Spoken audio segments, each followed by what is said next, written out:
যে হাওয়া বইতে শুরু করেছিল প্রবল, তাই কি এখন ঘুরতে চলেছে?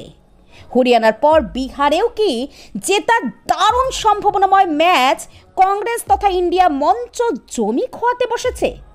বিহারে বিরোধীদের জোটে আসন বন্টন ঘিরে বিবাদের জেরে অনেকেই এখন বলতে শুরু করেছেন প্রায় জিতে ফেলা নির্বাচন হারতে চলেছে ইন্ডিয়া ব্লক।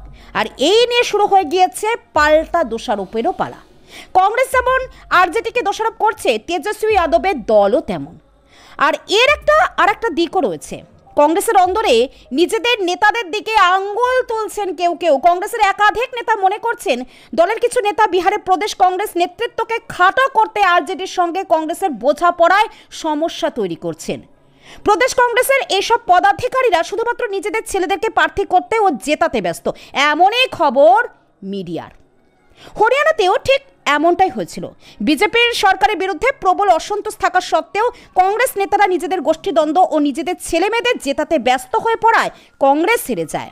বিহারেও দেখা যাচ্ছে রাজ্যের দলিত ওবিসি সংখ্যালঘু ভোটের বড় অংশ জেডিইউ বিজেপির এনডিএকে হারাতে চায়, কিন্তু পরিস্থিতি দেখে মনে হচ্ছে আরজেডি কংগ্রেস জিততে চায় না।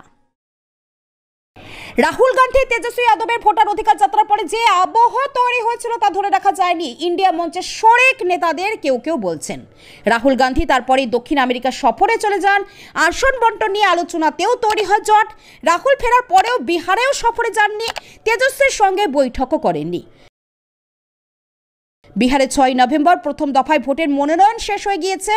এখনও আরজেডি কংগ্রেস কে কত আসনে লড়বে ঘোষণা করতে পারেনি। যে যার নিজেদের মতন করে মনোনয়ন জমা দিয়েছে। কংগ্রেস সব মিলিয়ে কংগ্রেস 54টি আসনে প্রার্থী দিয়েছে।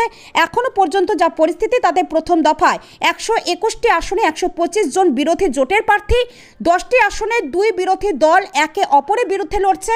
5টি আসনে কংগ্রেস আরজেডি 2 দলই প্রার্থী দিয়েছে। ফলে বন্ধুত্বপূর্ণ লড়াই হবে কি না তা নিয়ে সংশয় থেকেই যাচ্ছে।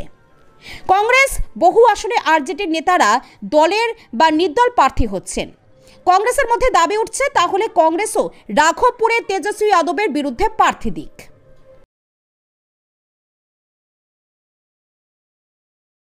বিরোধীদের মহাগঠবন্ধনের অন্যতম শরিক সিপিআই এমএল লিবারেশনের সাধারণ সম্পাদক দীপঙ্কর ভট্টাচার্যের বক্তব্য, জোটের মধ্যে এই বন্ধুত্বপূর্ণ লড়াইয়ের কোনো জায়গা নেই।